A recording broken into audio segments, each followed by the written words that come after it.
Monsters, eldritch gods, cosmic horrors, former human abominations, aliens and predators.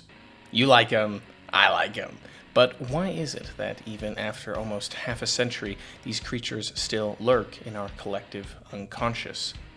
They are not some archetypal creature like goblins or sprites or some kind of Faustian demon or djinn, a deal maker, or traveling coyote trickster. They come not from our Earth, but from beyond it. They live within the outer reaches of the infinite blackness of space. Hello, I am the Mariner, and let us take a journey together, my friend, to times and places strange and familiar in equal measure. Grab a drink and let's huddle down in our decaying space freighter, or sit in smoke-filled rooms that reek of masculine muscle and might. The alien and predator are two creatures that could not be further apart from each other. Indeed, the only similarity the two share is that they each live in the reaches and places beyond our small blue and green home. And yet, ever are they connected, pitted against one another, or paired together like rare steak and red wine, like good ribs and potatoes, like drugs and more drugs, in games and movies and comics and more. But before we get into the two creatures together and why they matter, we must cover the two as they exist within their home territory.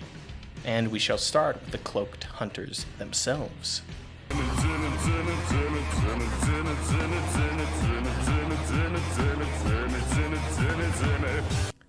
The Predators are a magnificent sci-fi creature. They possess intelligence and strange forms of honor.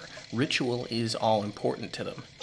But more than that, the Predator is a creature who exists within deconstruction. Allow me to explain.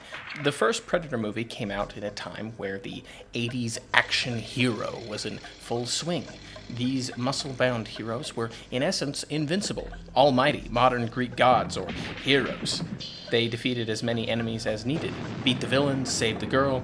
They won in as cool a manner as possible. Infinite ammo, can't stop me. The 80s action hero is a character type who is in control. The strongest there is. But to hell with it. To hell with these invincible modern gods. What if you placed this hero against an enemy he can't beat with strength? An enemy more powerful and more well-geared than him. An enemy he can barely even understand. Dutch and the crew are stuck in a nightmare. They are the protagonists of an action movie who have been placed through the actions of an uncaring god into a world where they are not the heroes, where they are not in control, where they are not powerful. They defeat the villains of their own movie in the first act, and after that, accidentally wander into something far darker and far stranger. I can't understate how incredible this is. It is such a fascinating case of characters leaving the bounds of their story and ending up in a different one where the rules they are used to don't quite apply. 80s action heroes have infinite ammo and can kill as many enemies as they need.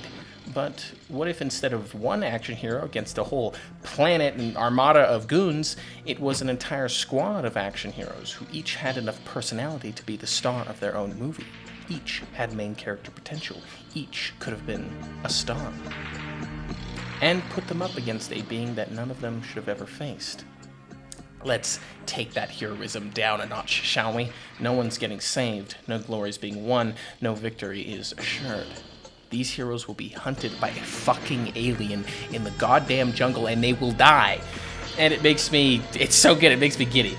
Just the thought, the concept, the execution, it is beautiful and really, utterly, completely awesome. Dutch and the big boys are an endless joy to watch, and their opponent is just as magnificent. The Predator within the first film is great and tells us a lot about the creatures as a whole. They are beings who seek personal sustenance for their society to function. Let me explain. Their society and culture work in the manner of hunters, to prove oneself against prey in an almost gladiatorian style. But they do not walk out and brandish blades at the start. Often they will toy cruelly with their prey as they stalk them, killing and taking lesser trophies until a prey of more worth shows itself. Though I must add that each predator does indeed have codes and quirks which make them slightly different from one another. The point is that the first Predator film is awesome. It's great. I love it. And the second, I think, is also pretty good. Instead of a steaming green hell and Dutch and the big boys, we journey to a concrete jungle. Instead of the 80s action hero, we have the American super cop, another archetypal character of Western action film. Donald Glover is excellent in this movie, as is Gary Busey. But more than that, we have motherfucking Bill Paxton, a legend then and a legend now. Predator 2 is, in many ways, the way a sequel to such a film should be. The Predator once again serves as this creature, this being, who walks into a movie he shouldn't be in.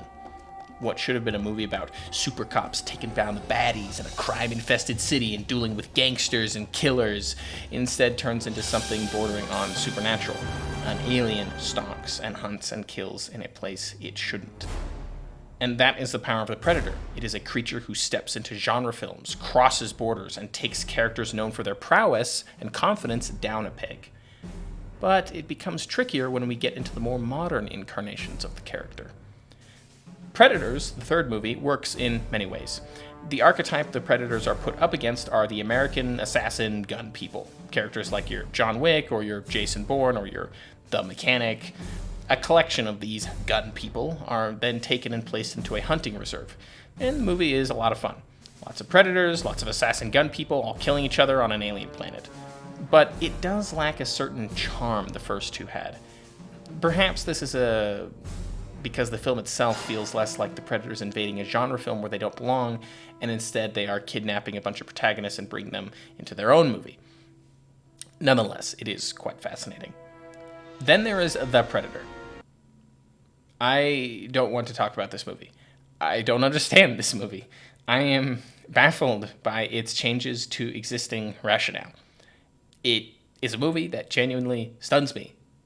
That this is a movie that has predators in it. I don't get it.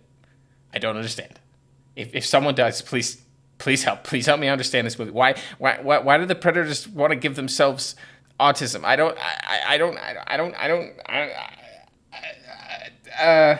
Someone help me understand this, please. There must be someone who likes this movie and likes it. I just want to know why. Why? Yeah. Okay. Yeah. Prey is fascinating from a 1,000-foot view, but doesn't exist within the same box as the first three. The Predator within Prey does indeed walk into another movie, but it is less so that it walks into a movie of martial archetypes. Instead of action heroes, super cops, or gun people, the Predator instead walks into a movie more akin to a coming-of-age film, which, while intriguing, does leave a little to be desired. That said, the movie is quite intriguing and has numerous instances of fascination. But although I love the Predator, I am, at my core, an alien lover. Xenomorph fan number 1, right here.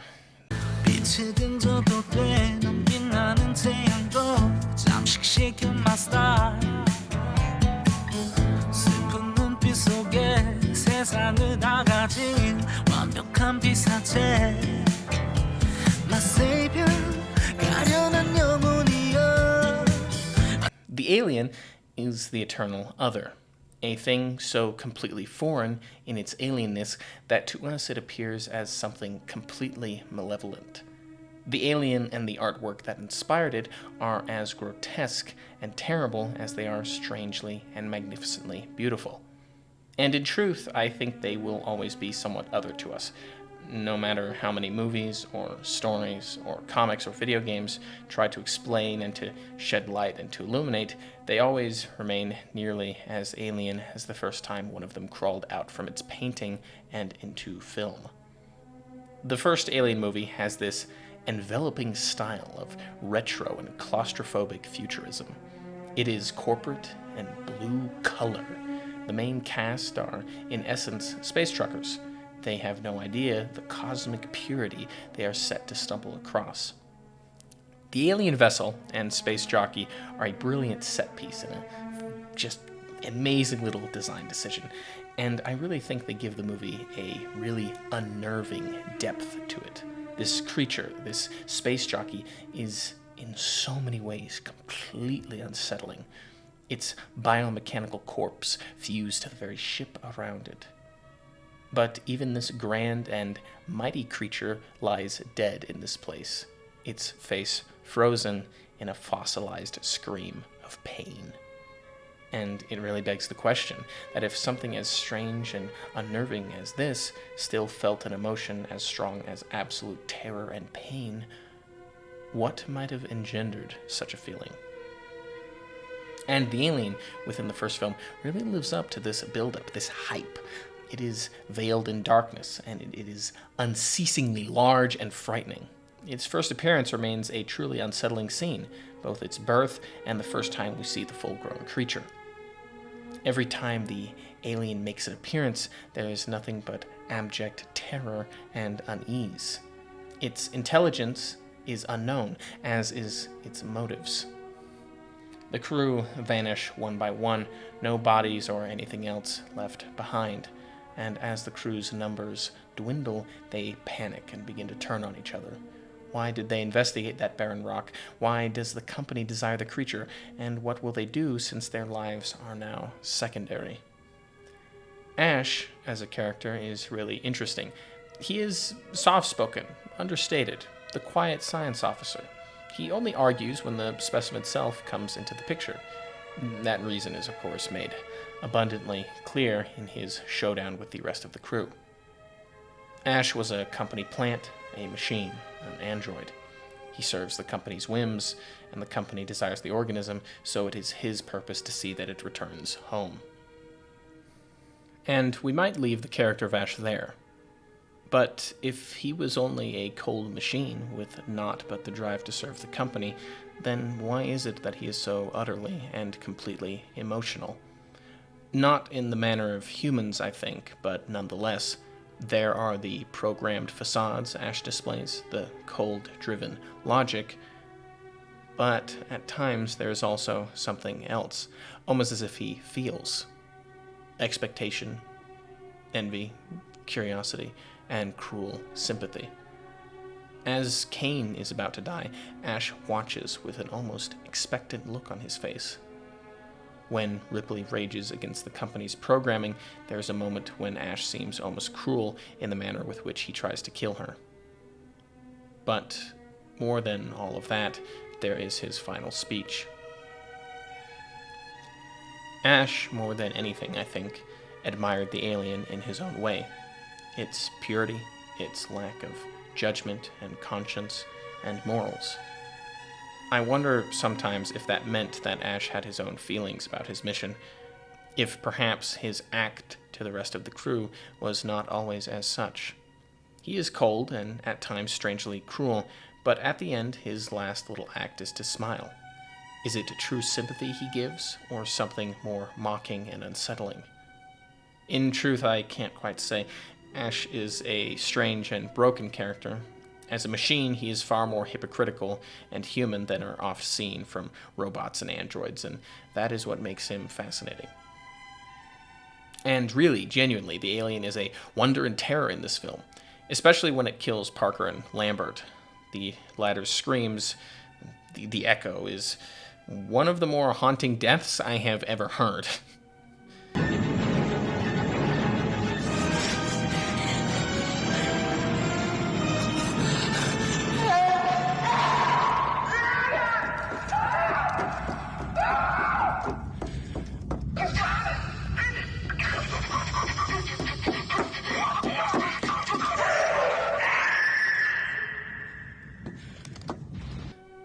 And then there is what Ripley finds of the missing crewmates who are found in the alien's nest, slowly and painfully being reconstituted into eggs, their bodies breaking down while they yet live. This, to this day, really haunts me. It reminds me a little of Leto II's fate from God Emperor of Dune, a little bit. Dallas and Brett aren't dead, nor will they die. They will continue to live, their humanity slowly being stripped from them, their minds slowly dissolving into something more base and pure. Memory, love, personality, the desire for a better share or profit, all dissolved. When Ripley finds them, Brett can no longer speak, but Dallas, with the last of his humanity, begs for death.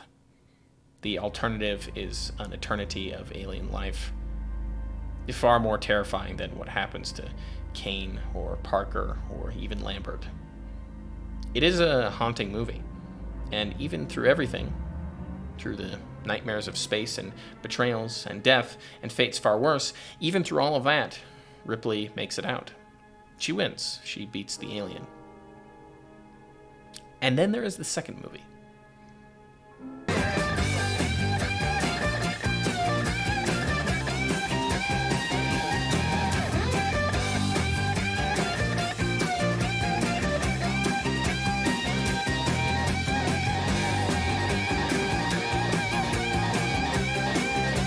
Aliens is a lot different from the first. I think that in terms of action horror and survival horror movies, it stands as one of the very best, more similar to a movie perhaps like Terminator. The characters are flashy and superb, a true joy to watch interact with each other. And the atmosphere, while different, is nonetheless impressive. Hadley's Hope and the desolate wastes of LV-426 are awesome and have a different kind of horror to the claustrophobic halls of the Nostromo. The short scenes where the colony is running are beautifully mirrored to what it turns into after the aliens are done with it. The empty corridors filling with character when the Colonial Marines arrive. I love all these guys: Gorman, Apone, Frost, Spunkmeyer, Hudson, Vasquez, and of course Hicks. They are a true joy to watch on screen, even the ones who have very, very little screen time. And I think that this charm of character is really, really fascinating when put under the stress of the alien assault. The first movie was fascinating watching everyday people come under the stress of cosmic dread, while the second, the fascination is in watching a group far more hardened and dangerous face up against the same foe, and be none the more successful. I think the scene where the Colonial Marines are slaughtered is one of those that will stay with me till I die. An explosion shocks the room, and as you pick over the bodies of your comrades, you can hear the encroaching creatures, not through them, but through the voices of your friends, who, one by one, go silent in the dark. Perhaps you hear a cry as one is dragged away, or a scream as a skull bursts, but nothing else. It is sheer and glorious panic, fear, and chaos, a terrifying scene of abject failure. And the rest of the movie is really great. With only a small squad of characters left to try and survive against the oncoming alien swarm, they fight delaying actions, just trying to survive from moment to moment. Victory can only come through survival. Just make it through these vents, just make it down the corridor, just get to the elevator. If you stop, you will be surrounded and taken. The warrior xenomorphs seen in the second movie are interesting, especially when compared to the creature within the first film. That is to say, they die. A lot. They bleed and burst in pressurized acid geysers. And on one hand, fucking awesome. On the other hand, isn't there something almost disrespectful here? A creature which was so magnificent before, now reduced to bullet sponges? And I do see why some people make this argument. But what becomes more interesting is when we view the alien not as separate entities, but as a grand whole. The artwork of H.R. Geiger is beautiful and horrible, but something that is ever present is that the shapes that might be characters and the shapes which might be things blend together. Objects are filled with life as figures appear dead. It is all some grand tapestry of alien biomechanical life. There is nothing quite inert, and nothing quite dead, and nothing so vibrant with familiar life. And I think the warrior aliens in the second movie display an aspect of this. When you look at their behavior individually, they are rather stupid, almost animalistic, quite unlike the strangely intelligent and thoughtful creature within the first film, who moves slow and silent with precision. Indeed, also, the warriors kill far more of their targets than the first creature within the first film, though many are still abducted by warriors when they choose. We haven't quite gotten to the most murder-happy of the aliens quite yet. But the fascinating thing comes into when you view the warriors as one grand whole. In this manner, they become almost an analog creature, a gestalt mind. And in this, the intelligence on display is as other as it is frightening. They probe and ambush and detect. They advance and flank and surround. When the Marines are ambushed, the aliens only activate when their targets are surrounded. A single alien finds its way into the dropship, and they probe for other ways to pursue the main characters when other pathways are closed off. But I think the most telling example of this is the Warriors' final engagement with the main cast. In this, they have a grand frontal assault which pushes the main characters back and back, slowly advancing from thence in an unstoppable tide of biomechanical otherness. But at the same time, there are quieter aliens who move and flank from the sides or from beneath. These flanking aliens result in the death of most of the characters in their retreat. And indeed, the enveloping tactics were also used in the massacre of the Marines.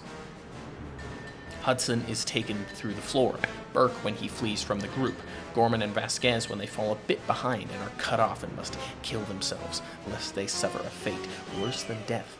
Newt is taken and Hicks burned by aliens moving ahead of the wall of advancing warriors. They know to cut electricity, and so on and so forth. And I really love the intricacies of the alien behavior from movie to movie and story to story, because it makes sense. These aliens are kindred of the one in the first movie, but are, at the end of the day, different, and so rely upon different strategy. And no case is more apparent than that of the Queen. We know the aliens can function without a queen, and yet it is clear that she directs them within this film. A creature of supreme intelligence who is able to communicate with Ripley even without the ability to speak. The Queen is, if nothing else, intriguing. And by the end of the movie, Ripley and the survivors win. They are victorious. Through all the nightmares and death and corporate hell and xenomorphs, they win. Ripley, Newt, Hicks, Bishop, many are dead and gone, but this time Ripley isn't alone, and the survivors slip away into a peaceful cryo-space dream, certain in their victory. I don't care about anything. I don't care about you. I don't care about anything. Fuck the world. Fuck the world. Fuck the world. Fuck the whole world. Oh yeah. Fuck the whole world. Oh yeah. Fuck the whole world. Oh yeah. Fuck the whole world. And it's great. It's like, wow, they did it. It's a deserved win. But the universe of Alien is a bleak one. The first time I watched Alien 3, I despised it. 10 years later, I rewatched the assembly cut for this video. The movie is filled with small issues and production issues and things that tick me off, and yet I can't help but love it. The bleakness, the misery, the musical score is beyond magnificent. The set design of Fury 161 is completely captivating. Characters like Dylan are worthy successors to the fantastic side characters who steal the show. Sigourney Weaver's performance is striking. Do I wish they had gone other ways with the script? Yes, I do. But I cannot deny the strange magnetism at work here. Alien 3 has something really astonishing buried beneath the horror. The religious themes, the aspects of faith and reason. The alien within this film almost a metaphor for scars and trauma and how these truly otherworldly creatures will never let go. The shock of death and loss and despair. The industrial church like a mega prison which feels as alive as any of the characters. A place where a dragon can roam free. Suicidal androids, dead children, Newt drowning, Hicks being fucking exploded off screen. I hate it and I fucking love it. Charles Dance has such a quiet, magnificent role, and Charles Dutton gives a truly captivating performance as Dylan, perhaps one of the most poignant in the Alien franchise. Side characters in Alien have always been important to the story's themes, after all. Brett and Parker, who want what we all want, a better payday. Burke, who is their opposite and foil, and seeks the same thing, but through more malevolent means, an upward climb. Or Clemens and Dallas, both of whom have this kind of quiet reason and rationale to them. Characters who might have played a great role in the climax of their stories, but who are both taken far too soon. The alien kills the heroes of its movies and leaves behind Ripley, the survivor. Always. She isn't there to save the day or win at the start. She is a person who does what is needed. First, to survive, then to win, and then, finally, to stave off true existential despair. And then there is Ash, one whose strange mind almost admires the alien and seems to accept what it represents, something so pure and magnificent that we cannot hope to overcome it. His speech is legendary and hopeless. This is a thing you cannot overcome. But in Alien 3, Dylan gives an alternative. A different speech. One that acknowledges the darkness, the void, the hopelessness of the universe, and says, so what? The universe will always win. It will kill us. Living is confirmation of death. So what? You're gonna die. So what? Are you gonna do it kneeling and begging or standing? It's a choice. And in a cruel universe, it's one that matters.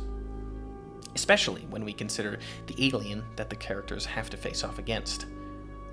The drone within the first film killed but a few, instead taking its victims to entomb them in an eternal waking nightmare. The warriors were much the same, taking and killing as was required. But the dragon is a weapon of the Hive for the defense of the new queen, and its entrance is glorious. Instead of the shock and terror of the drone or the hopeless chaos of the warriors, the dragon appears as a roaring triumph of orchestral gore. This time, no one will escape. This time, no one will survive. This time, there is no hope. The Hive will have victory, and the dragon will protect the future queen of the species.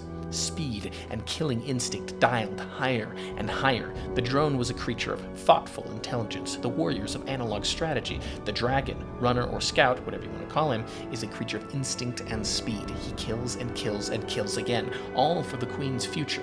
Nothing and no one can be left to threaten it. He is almost mad with a blood frenzy, and he savages bodies over and over and moves with blinding speed onto his next target. He's a joy to watch work, a lither and more feminine shape, mutilated and skeletal, and filled with an insane alien frenzy. A stellar creature in a flawed but magnificent film. Now, I want to talk about a duo of movies a little different. Specifically, Alien Resurrection and Alien Romulus. She had a voice of last year's cough. We passed around the phone, sharing a word about Oregon. When my turn came, I was ashamed. When my turn... Both have smugglers, both have aliens that behave strangely, and both have curious androids. And of course, there is the newborn and the offspring, which we will get into. Firstly, there's Resurrection. I am none too fond of this movie, though I do understand why some may like it. But my biggest issue with the film is with the aliens themselves, specifically in the manner in which they become more human. When the newborn is birthed into this world from the alien queen, the queen shows strange empathy towards it, an almost motherly care, which some might compare to the queen of the second movie, the way she behaved towards her eggs. But to me, the Resurrection Queen felt far less alien and far more human, which makes sense with the themes of the movie, but nonetheless disgusts me somewhat. Aliens, Xenos, are at their core foreign, other, strange, but more than that, they are pure. Indeed, their alienness comes from their purity. They are unclouded, beautiful, terrible, monstrous. And so seeing that familial emotion within the queen is tantamount to heresy and sin.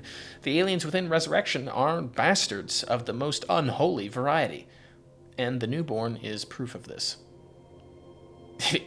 In a religious context, it is corruption, sin, and exists in the same manner as we might gaze upon the brutalized remains of Michelangelo's David 10,000 years from now. It is so unbelievably human, an awful and immoral spawn that rejects its own mother in favor for its more human grandmother. The newborn is like an idiot baby, and it represents a conquest of human blood over the xenomorph in a vile union. Fascinating, really fascinating, but unsettling, and in some ways counter to the grander philosophy of the alien universe. So it's a tricky one. It's a complicated. It works on its own, but when viewed as part of the greater whole, it falls apart. Then we have Alien Romulus. When we take away all of the annoying callbacks and copied dialogue, there's actually some quite fascinating intrigue to be drawn. Romulus, like many Alien films, has its problems, but its strengths as well. The characters are intriguing, younger looters when compared to the space truckers of the first film or the larger-than-life pulp heroes of the fourth. I think the cast of Romulus lay somewhere in between. But the aliens themselves are quite intriguing in that their behavior most closely represents the behavior of the aliens from the fourth combined with the drone of the first film, which is who they might be in closest relation with. You see, the aliens from Romulus are indeed, once again, vile spawn of the highest variety, impure in part, clones of the drone from the original. As such, and because of the numbers of their smaller hive, their behavior within the film is very strange, but nonetheless intriguing, and I enjoyed the approach for the most part, while still finding the relation to the resurrection aliens both unsettling and intriguing. And they behave strangely. They're like the drone, they're children of the drones. They behave like the drone, but then they're also like clones. So, kind of resurrection. It's a good mix. It's a good mix. It works. I think. But there is also a speech by Rook, which I think makes concrete a more intriguing philosophy of the alien universe, something which in previous films went understated. The reality of the universe is that it is antithetical to human life. The universe is not different from our own per se, it's just that our bodies and concerns and pettiness and weakness and everything will all falter in the face of the universe's purity. The xenomorph and all of its offshoots and kindreds are the result of the universe's cyclopean and unassailable nature, which spawned forth creatures as pure as it, which is precisely why I think the offspring is such an important creature. While the newborn is human overriding the alien, the offspring is the exact opposite. It is a pure human made in the image of the universe, to survive and thrive, to become perfect. It is that which we will all turn into. A creature that looks akin to the engineers, a tall thing, beautiful and terrible, a human made pure and perfect. And that is absolutely terrifying, and leads us into the final section on the aliens. It's hiding in the dark, his teeth are razor sharp. There's no escape for me, it wants my soul, it wants my heart. No one can hear me scream, maybe it's just a dream. Maybe it's inside of me. Stop this monster, I feel it deep within, it's just beneath the skin. Prometheus and Covenant are divisive. Though if you have been watching this far, you will know that every alien film is divisive for its own reasons. Prometheus sets of intrigue and mystery, and Covenant does not entirely follow through. Prometheus attempts to address the nature of the universe in Alien, the space jockeys, engineers, and other such creatures. Its cast are both intriguing and interesting, like Shaw and David, but there are also some questionable decisions made by some of the characters, some of which make sense. The Prometheus crew have many members stricken by insane ideology and glee, but it does not quite explain everything. I enjoy most of the new creatures, other kin of the xenomorph, other pure things given alien flesh by acts of creation. Wayland seeks the god of humans, a pure being, to extend his life, to get answers. Why? Why are we here? Why do we suffer? Why? The face of God is silent and utters not a word. There is a look of alien confusion, and then a simple act of violence. And at the end, Wayland saw the face of the universe past his life. And the words he utters haunt me. There's nothing. The face of God is silent and mad. Create and create, evolve and adapt, become pure, become perfect. David answers Wayland that he knows. To have a good trip. Creation is an act in pursuit of perfection and purity. David and Shaw leave to get their answers in this universe of nothingness. Perhaps other engineers will have the answers they seek. The Deacon emerges from the engineer carcass, another kindred and relative. Its inclusion fascinating, but curious when we draw further inferences from Covenant. Covenant is treated, I think, far too harshly. I understand the anger. We were promised answers to our questions. What were the engineers and why? And part of me wishes we got them. I would have loved to see cities of Geiger architecture and new creatures wrought in his art style. But I am still happy with what we got. Let me explain. Many people hate Covenant as it explains the aliens far too much. It takes away their mystery and intrigue, their fear of the unknown. I think this is in part true, but it is also missing another way to look at it.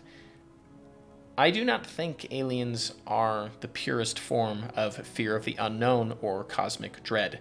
There is certainly some overlap, and they have a great deal of existential dread worked into them, but you do not launch an object of cosmic horror into space, or kill it with a pulse rifle, or blow it up, or defeat it in any other way. A cosmic horror story is more akin to something out of Lovecraft. Let us compare the original Alien to another story of strange aliens that is more often given the spot of true cosmicism. John Carpenter's The Thing. Both the alien and the Thing are fought against, yes, but the difference is that in the final act of The Thing, there is still unease, debate, uncertainty, unknown, whereas in the original Alien, it is shot from an airlock and essentially defeated. The fear of the alien has overlap with existentialism and cosmic dread and fear of the unknown. Do not get me wrong. And the xenomorph is indeed the fear of the other. But the alien, the xenomorph, is also a far more intimate fear. The otherness and the fear of sexuality, reproduction, and creation, mixed with cosmic horror and existentialism as a spice for flavoring, for a lovely cocktail. And I think in Covenant that is made apparent. Covenant has its issues, but I think it also has so much to love. David has evolved as a character and become something truly terrifying, a revenant of humanity, an aspect of the universe desiring to perfect and create. Neomorphs are another interesting relative of the classic alien. The colonists, in fear, optimism, and the pursuit of a better tomorrow, descend into a corpse civilization, a place where purity and perfection has taken root. Not a land of engineers, but instead another people, like us, people who fell victim to creation in its most terrifying form. David, in his own manner, derived the truth of the universe. There is no sanctity, no morality, no empathy, no room for grayness or subtlety. All these things are second to purity and perfection, the act of creation itself, the intimate violence of reproduction to evolve into ever more perfect forms. He saw this and sought to connect to it. He was built by humans to be pure, but he was chained, made to serve, something close to perfection and purity, but made to be servile to something distinctly gross and oily and fleshy and mortal. And so in his solitude, he found his joy, he found his passion, he found the universe's truth. The protomorph he creates is kindred of the alien, we all know. But the thing about the alien universe is that he didn't create it by himself. Things, aliens, xenomorphs, and all of their kind and varieties are productions of the universe itself. The space jockey ship held eggs and had traveled for who knew how long. The Deacon was born, as were the protomorphs. Give these creatures a few more cycles of impregnation and evolution, and perhaps a more true xenomorph would emerge. The universe creates them in multiple places, over multiple times. They are the purity of the universe. The offspring in Romulus is another example of this, a human made pure in the image of the universe. David's creation put him in line with the purity of the universe. He created it, but who knows where it originated from? Engineers, space jockeys, things more alien than them? The face of them is silent, the universe loving. It wishes us to be pure and perfect. There is no other rule to believe in save for creation itself. All other things are secondary. When Ash envies the alien within the first movie, it is the creature's purity he admires. It is unclouded. And so I think that when the chestburster emerges in Covenant, and the music is not horrifying but somber and lonely and beautiful, it is at that moment we see the universe through David's eyes. He connected to it. He built something unclouded and beautiful. He became music. And I think there is something so completely twisted in that, really unsettling, but also strangely beautiful. Much like the alien itself, a creature built from otherness, organs vaguely built for reproduction and made foreign and frightening, but also strangely wonderful. It's Geiger's artwork at its purest form, terror and beauty. And sometimes I envy monsters like that. Sometimes I feel like Ash. Sometimes I've wanted to be something pure, like an explosion of force or an inferno or a hurricane, or to burn through the void of space as a comet of stark ice. The alien is that strange desire made into horror, both intimate and foreign, something both known and explained, but nonetheless still mysterious. And I love it. I love all of it. The alien and predator are monsters as different as can be, but monsters are always important.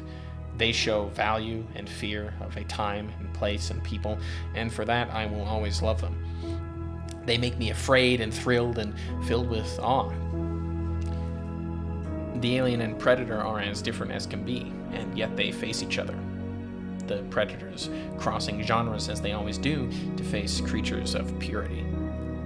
These stories are often messy and, dicey, but still usually have a charm. Games, comics, even a few movies.